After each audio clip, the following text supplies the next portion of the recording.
No. So, welcome everyone officially now to this movement snack.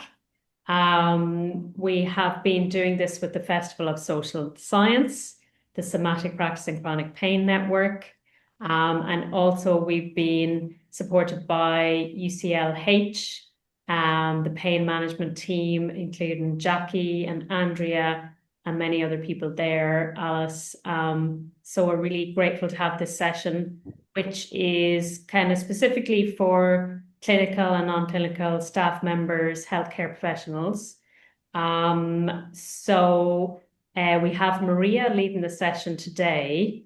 So I'm not going to speak for too long, but just to say, if you need the British Sign Language, you might need to pin Rachel so you can see her. And I'm going to check my notes to see if there's anything else I need to say. Well, yeah, just something we usually say is so somatic practices are more like movement approaches that are about how your body feels. So it's not about how you appear. So we want you to explore your own experience. And feel free to stop and start, come and go as you need. We want this to be for you. It's your session. So look after your needs. So yeah, at the end, I'll turn off the video and we'll have time for a chat. Um, and also I'll kind of send an evaluation form that'll really help us to sort of develop our activities as well. But that's all from me for now. And I'm going to hand over to Maria, who's in the pain management center there, and I'll let you know if the sound's okay, if you want to do a little test there, Maria. Yeah, thank you, Emma. Yes, and because there are some people in the room here, and there are some people online. I might have to kind of turn this way, that way. So let me know if you miss anything, and I'll just repeat. Yeah, What be slightly louder. That might be useful. slightly louder? Yay. Okay, okay. So it might be a bit too loud for the people in the room. Um, So what I will do is I'll speak maybe for 5 minutes just to give a little bit of background to what we will be doing.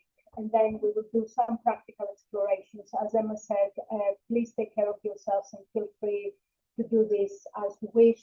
Even if you wanted to do them in your imagination, this is also absolutely fine. And then we'll have a chat. I'm not a healthcare professional. I'm not a clinician. I'm a movement practitioner specializing in somatics, and I teach in an academic setting, theatre and performance students who happen to have chronic pain, and they don't always say it. I might find out about it weeks and weeks afterwards. And I've also worked quite extensively with older adults who may live with pain and or with disability. So there are two perspectives I'd like to bring in today before we start the practical exploration. One perspective comes from a researcher called Les Todres, who worked with embodied inquiry and embodied research methods, and that's from an article in Qualitative Health Research. And she brings in this idea of being with that, being with that. And she addresses primarily healthcare professionals and clinicians. And what she says in those three words, being with that, is that any form of encounter with a patient or a client is relational. So it's what we bring to this, what they bring to that, and that's what emerges out of that interaction. And in Sorry, that, it sounds a little hazy. Was it being with doubt? with that, being with that, as in this That. and that, Okay. being with that, yes, yes. And with this word that, Todres encapsulates that we can never know somebody else's experience and somebody else's situation. We might have a name for it, we might have our own construct of or a category for what they're telling us, but we can never fully own it or name it And then the other word is being. And she asks for an active form of engagement whereby we acknowledge that our embodied experience and involvement in the situation will affect the situation. So whatever happens in the room is kind of filtered through our own embodied and perceptual system. So that's one perspective. Just checking, Rachel, can you hear it? Yeah, I can hear it. I just can't understand some of the words. I'm missing some of the references because the sound is very blurry. It's not very clear. I don't know whether you're just too far away from the microphone on the computer, or I don't know if it's only me, but I'm Yeah, getting some of it, but not all of it. yeah, me too. Okay, We were having some issues. We were having some issues today with the tech, and so we're using a different microphone and speaker. So maybe that's the issue, but the repositioning may solve that. Okay. Is it up to point clear what I've said about being with that, so that any encounter with a patient or a client is relational, and it's emerging out of the embodied encounter, and it's filtered through the health practitioner's perceptual system. These are the kind of the main points. So the other perspective I wanted to bring in comes from an American philosopher called Dewey, who worked for many years with somatic practitioner Matthias Alexander. I don't know if you know Dewey at all, if you've heard the name before. So Dewey founded the School of Pragmatism in American philosophy, beginning in middle of 20th century, and he worked with Alexander for many years. And one of the primary insights that Dewey brought on is that any form of scientific exploration or discovery or experiment is filtered through the scientist's perceptual system. So if that perceptual system is not switched on or is habituated, it won't pick up all the information that could potentially pick up. So what Dewey is talking about is, if you want, a kind of a realignment, not just of the skeletal-muscular system, but of the whole perceptual system, in order to make it as responsive and open as possible. So these are some of the ideas I'm bringing in, acknowledging that, you know, healthcare professionals, you have to operate within quite regimented systems, and you have all kinds of performance indicators to kind of hit and achieve. And I think all of those things can affect your embodied and perceptual system in the moment of your practice.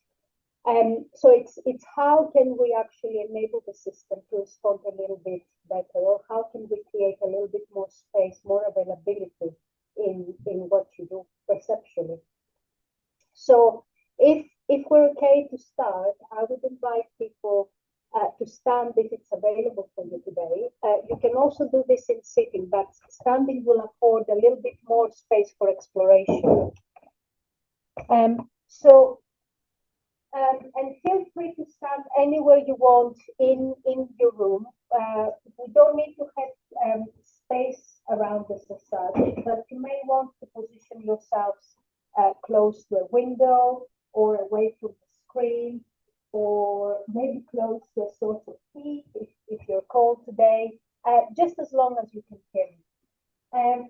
And if this is available to you, I'll invite you to close your eyes. And if you don't want to close your eyes, you can just lower the gaze. And just take a moment to bring attention to the feet and the feet on the floor. And how the weight arrives onto that surface. Just checking, Maria, if you could face us a little bit, sorry. And how the surface of the floor comes up to meet you. So we're bringing our attention to that interface between feet and floor.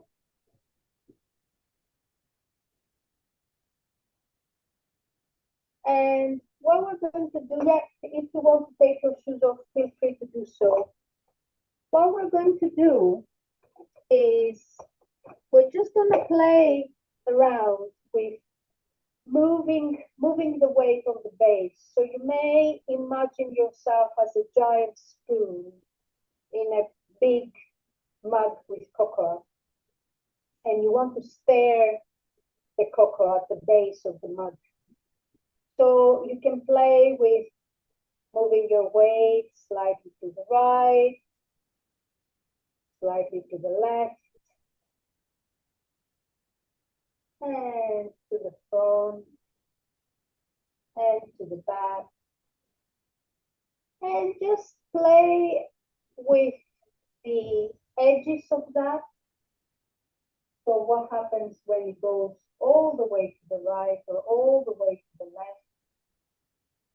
Noticing how the movement of the weight changes the articulation of the feet on the floor.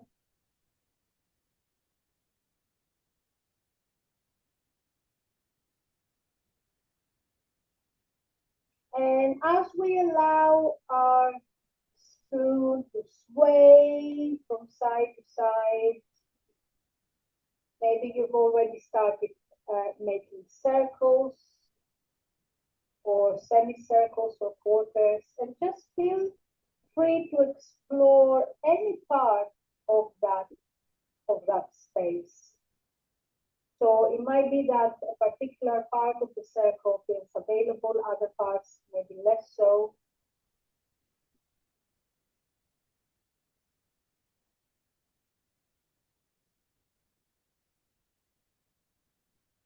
And as we move across the base of our gravity, allow other streams of information to open up for you. So you may find that as you change the weight, obviously the position of your head changes as well. And just explore how sound may reach you in different parts of that circle.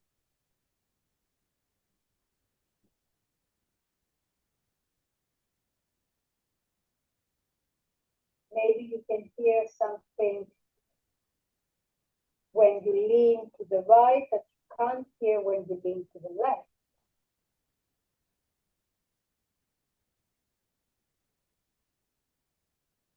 Or maybe a sound which is only muffled from one position becomes a lot more clarified in another position.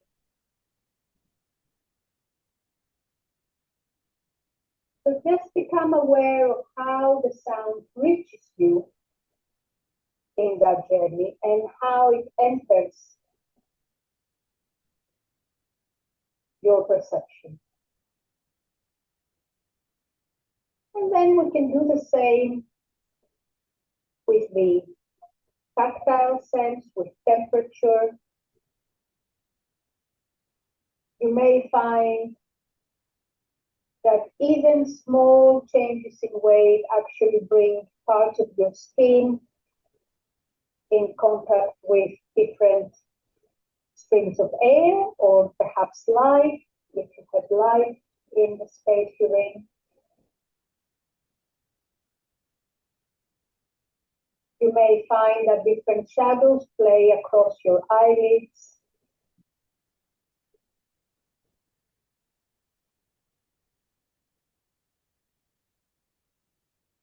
You may find that different parts of the face, different parts of the skin are exposed to differences in temperature as we move along.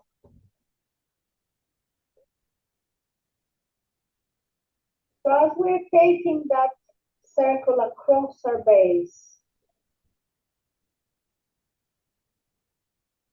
we allow each part of that circle, of that circular journey,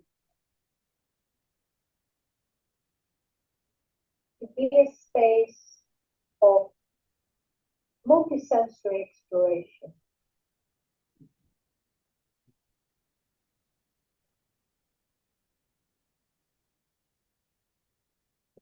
And we can allow the journey to become a bit bigger. We can take our base a little bit wider.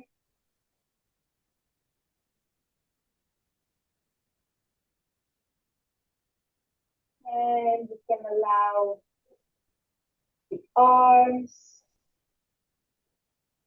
to extend. So as our base becomes bigger, so our movement can become bigger, and transfers of weight can become counterbalanced through the use of the arms. But throughout all of that, we still remain open to the sounds that are around us, temperature, lights. We may imagine that an ear is growing out of our fingers, or a nose out of our back.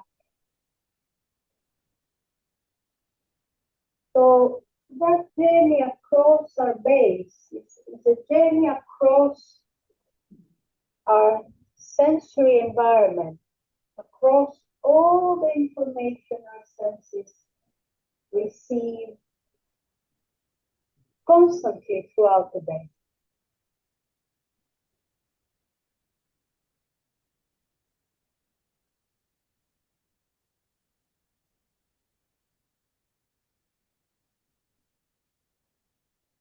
And the last aspect to add to that is the breathing as a constant trajectory of motion, as a constant process of movement. And we may want to activate or bring attention to the inner side of our nostrils, just where the air first meets the membrane of the nose. In that first moment of inhalation, the air traveling down and then expelled back out as we circle our base, open the extremities to the edges of our kinesphere and extending our senses out towards the environment.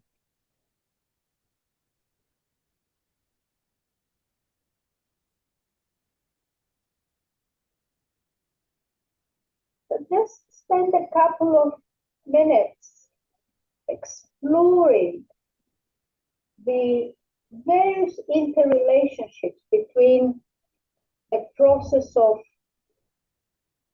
skeletal and muscular movement, which is what we do with the circling of the weight across the base. The respiratory movement of the air coming in and out through exhalation. The movement of the arms, the head, the ribs, the pelvis, as they enter and support the exploration.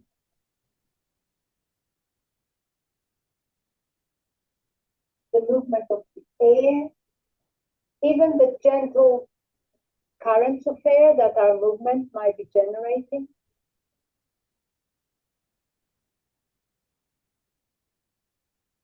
The movement of the sound as it reaches us. And finally, the movement of our thoughts are mental kinetics.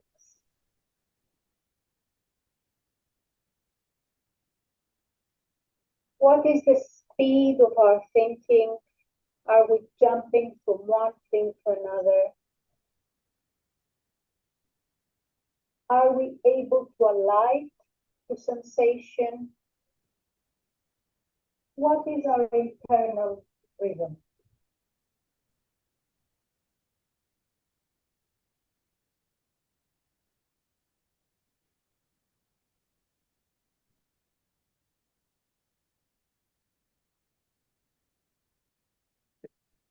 And how might different rhythms begin to align?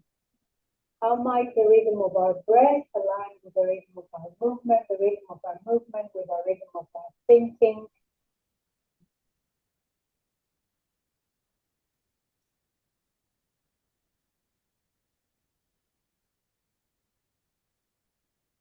And little by little allow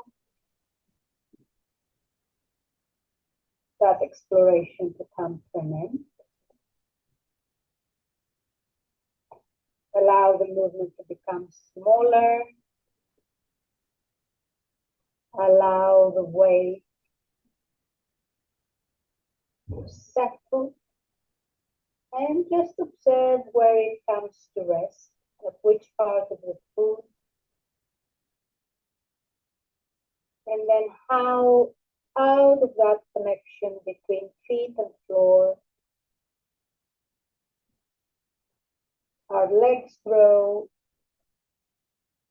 our pelvis grows, and then out of the pelvis the spine, and out of the spine the head.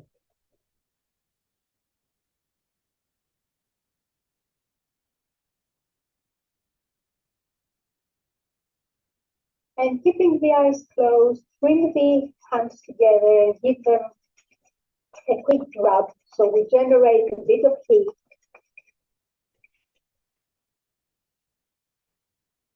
And then once you are happy with the temperature, take the hands and cup them over your eye sockets. And if you have glasses, it might be better to remove them. Just take a minute to cup the eyes around the eye sockets and allow the warmth from the palms of the hands to sip into the eye sockets.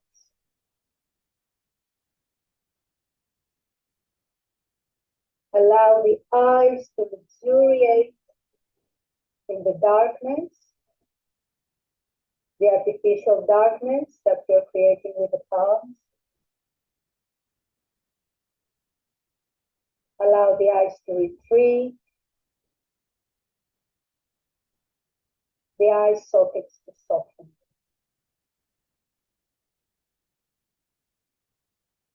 And then as you take the hands away, just use the tips of the fingers to follow the bone structure from the top of the skull, down the jaw, down the chin. So you're starting from the top of the skull to the sides, and then the middle, down the bridge of the nose. Maybe like rain, raindrops pouring down, or a bit of sunshine pouring down. And allow the face to respond to the touch. Maybe there is a little bit of a loosening in the jaw, or an opening of the nostril.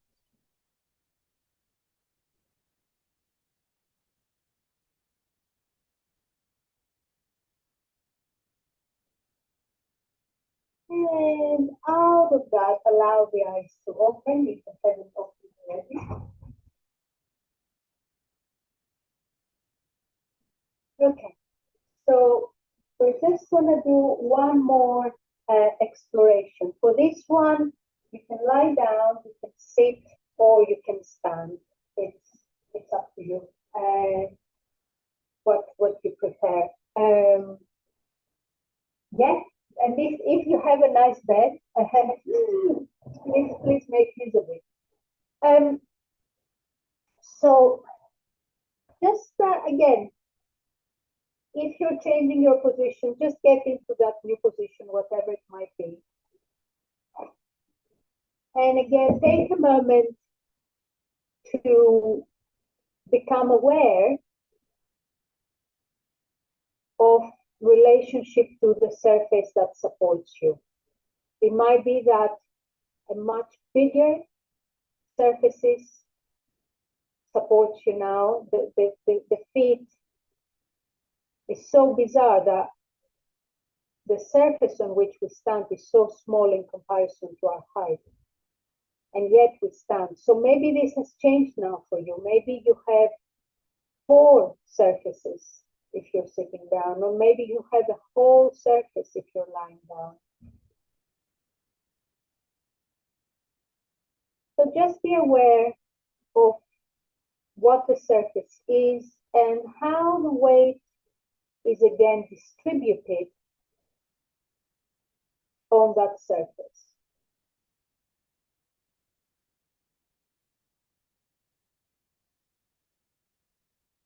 And if you're sitting, allow the batted bones to sink into your seat. If you're lying,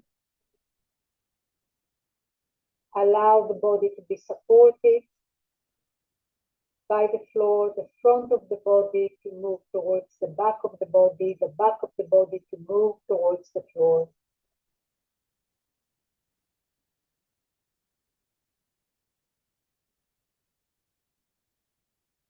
Activating hearing, skin sensation, smell,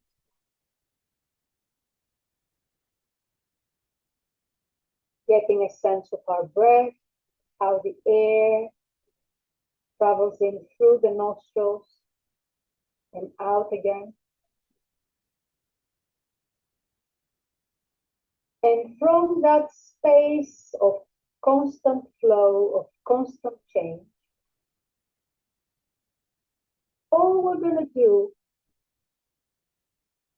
is take an arm away from the center. So if your arm is resting on your thighs, you can take it to the front, or you can take it over your head, or if you're lying down, you can take it towards the ceiling. And you can bring it back to the starting position. So we're just gonna do a few of those journeys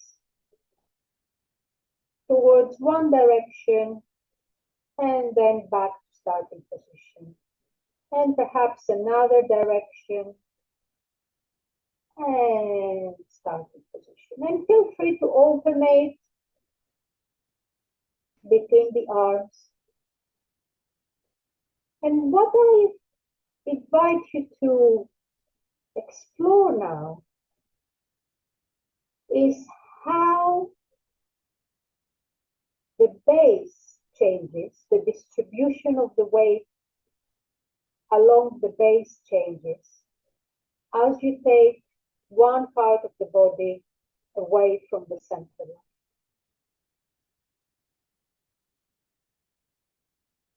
So if you are extending, let's say, the right arm upwards, whatever upwards might mean for you in relation to your starting position, you may find that the left buttock becomes heavier, or the left side of the pelvis becomes heavier. So just explore how taking one part of the body away from the center affects the distribution of the weight. How the weight effectively moves across the skeletal structure.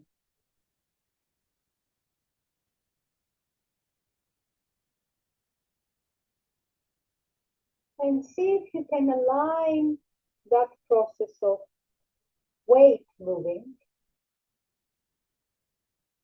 with inhalation and exhalation. And you can make this a little bit more adventurous if you want. What if we took the head out of line, which is heavier, or the whole spine, or a knee, an elbow, a shoulder?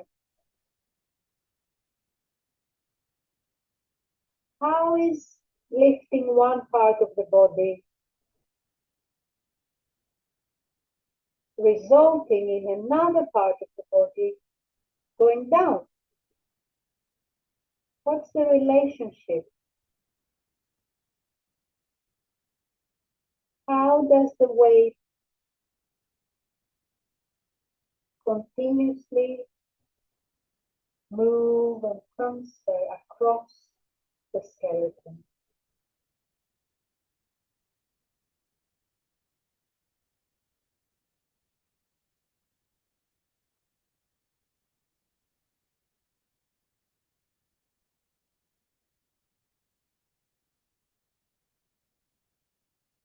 And let's bring one more interfacing. So if you had your eyes closed, let them open. And this time, allow the eyes and the head to follow the movement of the body part. So if you're extending one arm to the side, let the eyes follow the movement and let the head follow the movement of the eyes.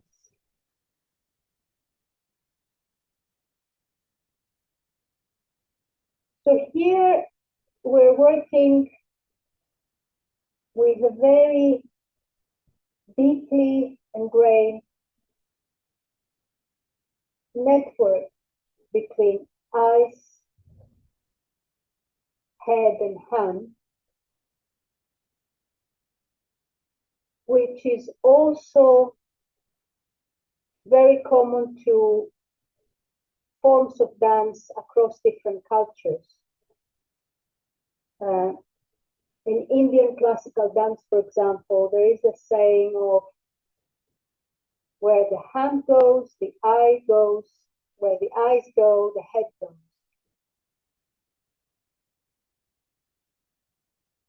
Where the hand goes, the eyes go, where the eyes go, the head goes, and then the mind. So come back to a rest position, whatever that might mean for you. Take a moment to open up to the distribution of the weight, to sound, air, tactility. Open the eyes and just take a couple of turns of the head to the right, to the left, up, down. And bring this to a rest. And now this time, just move the eyes. So imagine that your head and neck are in some kind of plaster. So you can only move the eyes, you can move them sideways, up,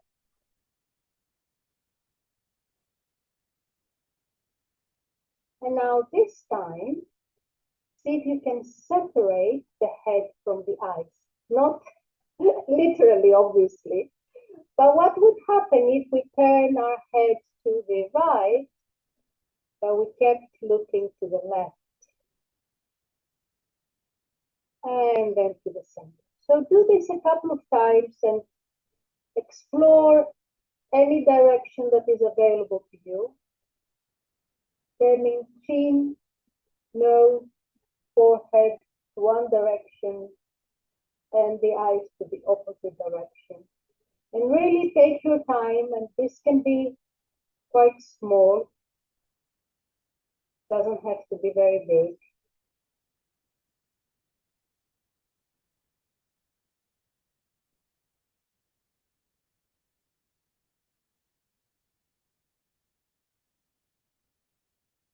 Turning the head one way whilst the eyes go the opposite way.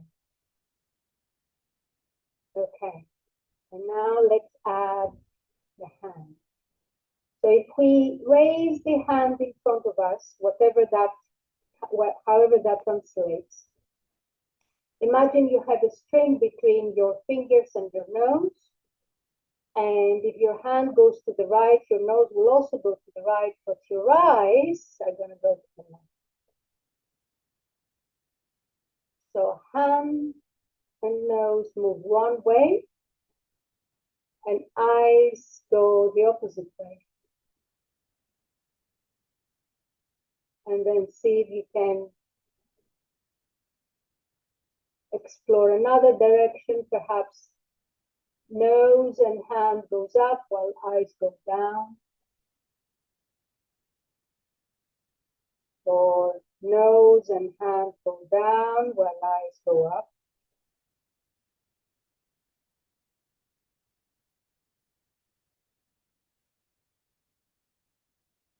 And just see what is available.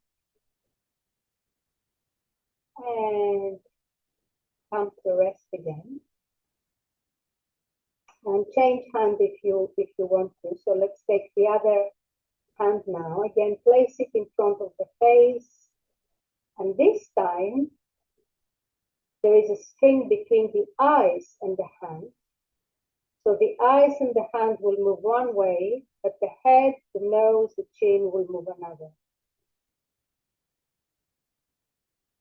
So it's a very, very peculiar combination. And if your brain is crumbled, just take it easy. So we want to move our hand in one direction. We want to follow the movement of the hand with the eyes, whilst the head and the face turn in the opposite way.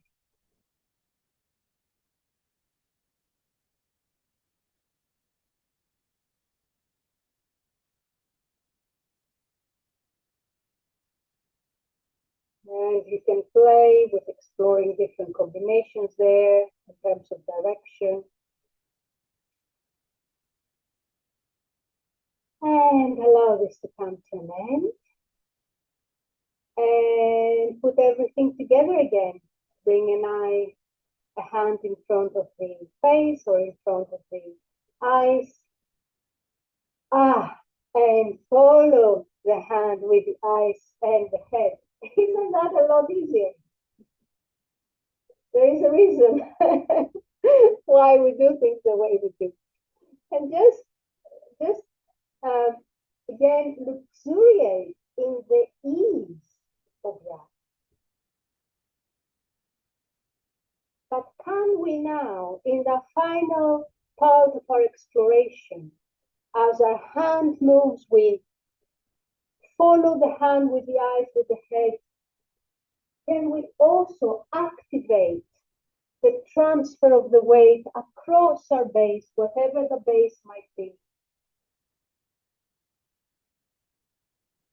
And as our visual focus moves and follows like a spotlight, the hands or the arms or the elbows, allow this to travel through the spine, down to the pelvis, down to the feet.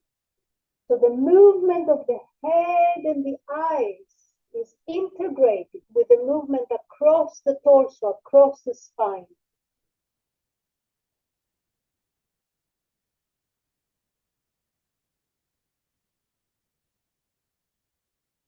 And allow this to become smaller. Allow the hands to come together, bringing awareness to the texture, temperature of the skin of the palms. quick rub to generate some heat. And then cupping the eyes. Allow the warmth to seep into the eye sockets.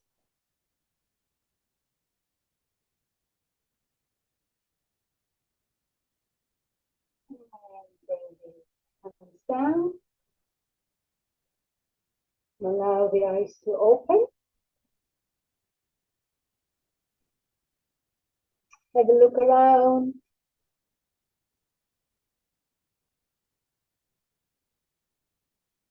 See what's around you, whether it looks any different.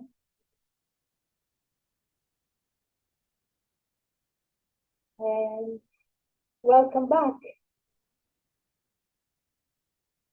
So we've got a few minutes left for discussion.